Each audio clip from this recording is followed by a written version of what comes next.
And now let us turn the clock back a few hours, that we may relate how Hilda and Ruth made the well-laid plans of Ferrars of no effect, so far as himself and another were concerned.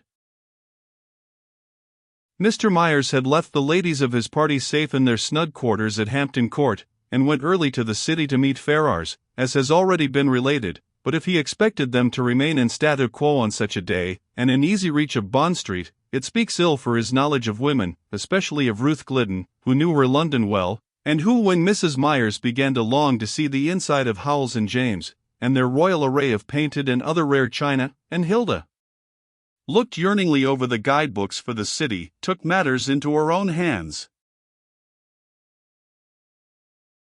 There was no reason why they should not go to town, especially, so she privately informed Mrs. Myers, as Hilda was moping. She could guide them anywhere where they might wish to go. And this is how the three ladies came to be seen at Marshall and Snellgrove's, linen drapers, so-called, at Redmayne's and Redfern's, and at Jay's, for Hilda's somber bedecking. Jay's has been called the mourning warehouse of the world, not because Jay keeps on tap a perennial and unfailing supply of tears, but because all they in feminine that mourned may be suitably clad, at enormous expense, by the way, by Jay and Company.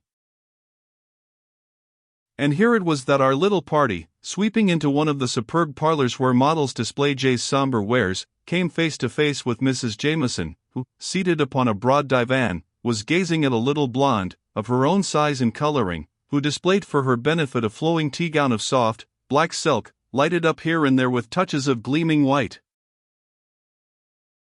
Of course there were greetings and exclamations, and such converse as may be held in so public a place, and Ruth, who, somehow, made herself spokesman for the party, exclaimed that they had just run over for that little outing, and because Hilda needed the change. Oh, yes, they were well escorted. Mr. Myers was with them, and also Mr. Grant. At the name, which was the only one by which she knew Ferrars, Mrs. Jameson flushed and paled, and the smile with which she received this news was slightly tremulous. And then she told them how she was stopping, for a short time, with a friend in Bloomsbury. Her husband's business affairs, that had called her so suddenly back to England, were now almost settled. And then she should leave London for a time. She had been thinking of a place in Surrey. She hoped to be in possession soon, and then surely they would not return too soon for a visit to her among the Surrey Downs? And where were they stopping? Upon which Ruth confided the fact that they were not yet in permanent quarters. They must be settled soon, however, meantime, etc., etc., etc. They parted soon, and it was only when they were riding homeward that it occurred to them that Robert Brearley's name had not been spoken, and that Ferrars, perhaps, would not be best pleased to know of their unpremeditated excursion. As for the little widow, she went back to Bloomsbury in a state of excitement unusual for her. To know that Ferrars Grant was in London, and that she might see him soon, set her pulses beating, and her brain teeming with plans for their meeting. What had brought him to London just now? What, indeed, save herself? Unless, and here she paled, and her little hands were clenched till the black gloves burst across the dainty palms, unless it were Ruth Glidden. What was Ruth Glidden to the Grants? She asked herself futilely, and why were they together? And then for 10 minutes Mrs. Jameson wished she had never seen Ferrars Grant. I was very well content until then, she assured herself. And my future seemed all arranged, and now she longed to meet him, and yet, if he had but waited, or if I had not been so hesitating. Now I must go on, and he must not know. A month later and I might have received them all in my sweet Surrey home, have met him with full hands, and there would have been no need of explanation, while now. She struck her hands together, and set her lips in firm lines. I must see him once, and then we need not meet until all is arranged. If I only knew where to send a note. She had been absent since luncheon, and upon her arrival at home she found this brief note awaiting her. Mrs. Jameson.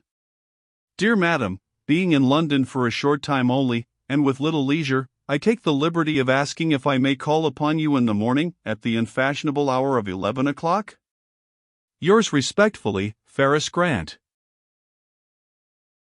It was late when she reached Bloomsbury, and she had little time to dress for dinner in the evening, for she was going out again, but she replied to this note, bidding him come, and assuring him of his welcome at any hour. Then, reluctantly, and with a look of distaste, amounting almost to repugnance upon her face, she began to dress for the evening. When Ferrars reached his rooms, after leaving the café, his lips were set, and his eyes gleamed dangerously. For a little time he paced the floor, and then, impelled by some thought, he looked to see if any letters had arrived during his absence. Yes, there they were, half a dozen of them. He glanced at their superscriptions, and then opened a little perfumed and black-bordered envelope. It was Mrs. Jameson's reply to his note of the afternoon, and he read it and put it down slowly. I shall be prompt, he said to himself, to keep that appointment, and I wonder whether its outcome will make me more or less her friend. If it will alter or modify my plans, and if, having met this once, I shall have the courage, the hardihood to meet her again, and to say what I must say if we meet. He put down the little note and took up the one next in interest. The handwriting was that of Ruth Glidden, and the stationery that of a fashionable Piccadilly dressmaker. Dear Mr. F. So ran the note. I am aware that you did not wish us, any of us, to be seen of men in London until certain things were accomplished, and I take upon myself all the blame of the little journey we, Mrs. Myers, Hilda, and myself, took this afternoon. We felt quite safe in visiting a few shops for ladies only, but at the third we met Mrs. Jameson. This may, or may not, be of moment to you. At all events, I have eased my conscience, and Hilda's, by letting you know. Nothing of any moment was said on either side, and no questions were asked. Yours penitently, Ruth G. Over this womanlike note Ferrars wrinkled his brows, and finally smiled. I had not meant that they should meet until, but pshaw! What does it matter? Everything seems urging me on and shaping my course. So be it. It is time for the last stroke, and tomorrow, before this hour, I shall be a free man, or a failure. Ferrars was prompt in his appearance at the Bloomsbury cottage, and Mrs. Jameson had been for a long half-hour awaiting him alone in the little drawing-room. Her face was somewhat pale, and there was a hint of agitation in her greeting, and a shade of gravity in his. She talked of Hilda, and was full of pleasure at their meeting, and by she spoke of Ruth, her beauty, her grace, and style. Was it true that she was an heiress? And was she not, in some way, related to Miss Hilda and himself? Or perhaps to the Brearleys? It was the first mention of that name by either, and Ferrars, looking into her eyes, answered. She bore the same relation to Robert Brearley that Hilda bore to Charles. They had been lovers since childhood. How sad, strange, and romantic! How pitiful! The sadness outweighs the romance, and it is strange that the same hand should have struck at the happiness of both their friends. I have asked myself, he went on musingly, what would be the fate of the destroyer of so much happiness, if these two girls could be made judge and jury, with the slayer at their mercy? Ugh! The lady shuddered and turned her face away. The thought is unnatural. I don't know, women have been dread enemies before now, and are generally good haters. They make great criminals, too. But I fancy a woman must always betray. Mercy! She crossed the room suddenly to change the position of a translucent screen through which the sun had begun to filter. You are positively gruesome, Mr. Grant. Let us change the subject. Or, first let me ask if they have found any trace of the person? The clues have been very unsatisfactory for the most part. But the ladies both hope to see justice done yet. We all hope it, in fact. And what is most lacking? From the first, the motive seemed most difficult to discover. But we won't dwell upon this longer now, Mrs. Jameson. Ah! And I was just getting up courage to ask you to tell me what had been done, what progress had been made. I was so near to being a witness,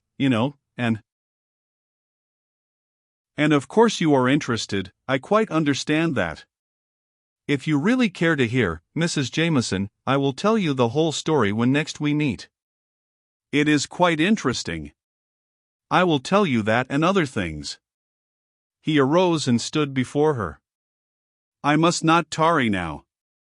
Shall you be at liberty this afternoon? I am so sorry. I am promised to my hostess. She thinks I live too secluded a life. But I am about to make a change.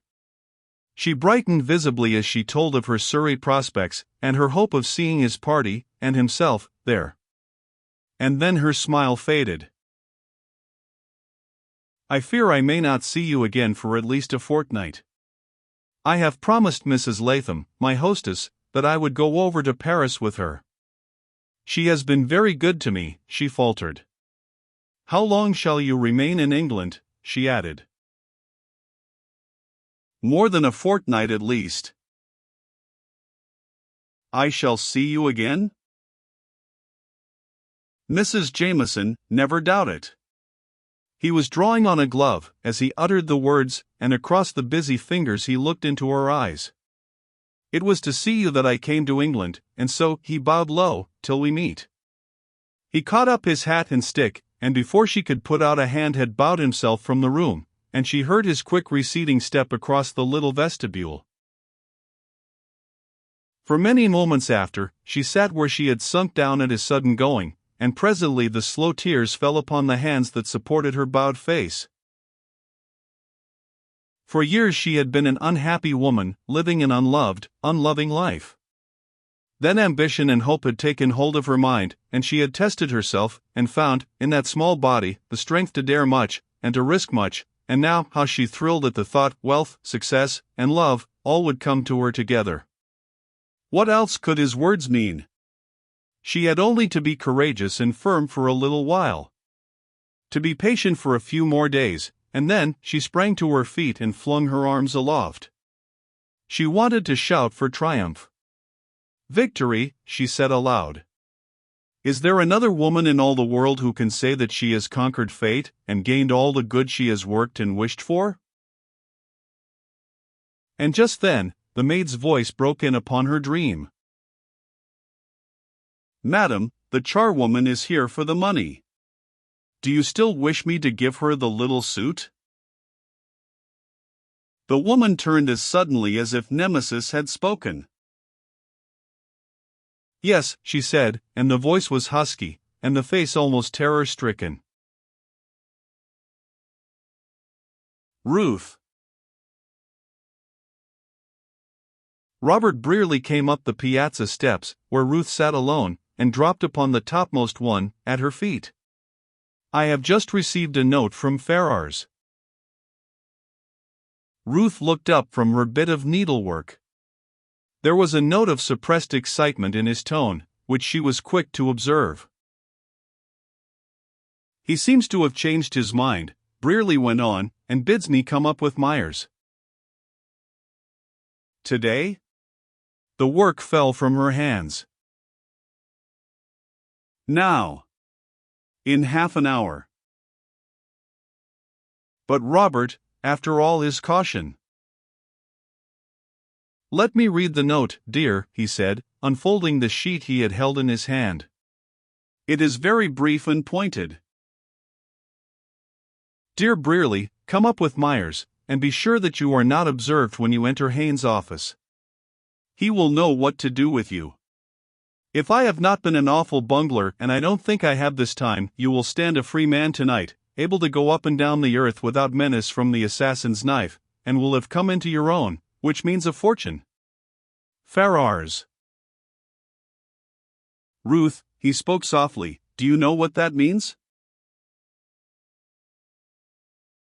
Better than you do, perhaps. She spoke hurriedly, as if to gain time, and her cheeks were already aflame. Your mind was so entirely set upon finding Charlie's murderer, Rob, that they thought it best not to risk a new anxiety by telling you too much about the other. Besides, there could be nothing certain, until Mr. Myers had investigated. You had a hint of it. Oh, to be sure. And I have not been quite blind to their kindly cunning. Will it be a very great fortune, Ruthie? He caught her hand, and held it fast. Very. Because if it is, I intend to come back and lay it all at your feet, formally, abjectly, and with utmost speed. Ruth wrestled away the imprisoned hand and gave her chair a backward push. Robert Brearley, if you dare to come to me and offer me a fortune, a hateful old English fortune that I despise, if you only ask me to accept you after you are sure of that money, I won't. I will not. Never. Ruthie. She sprang up, but he was before her. Oh, you can't escape now. I intend to propose to you this minute. I'll run no risks, after such a threat as that. Ruth, if you run away, I will shout it after you, and Mrs. Myers and Hilda are halfway down the stairs now. Quick, Ruth, dear, will you marry me? I shan't let you go until you say yes. And then, in spite of herself, Ruth's laughter bubbled over. You stupid! As if we hadn't been engaged for years. At least I have. Half an hour later, when Mr. Myers and Brearley came out upon the piazza together, they found Ruth awaiting them there, equipped for a journey. Why, Ruth, said the lawyer, are you going to the city? I am going with you, the girl replied firmly. You need not argue. I mean to go. And Mr. Ferrars will not object. He will need me.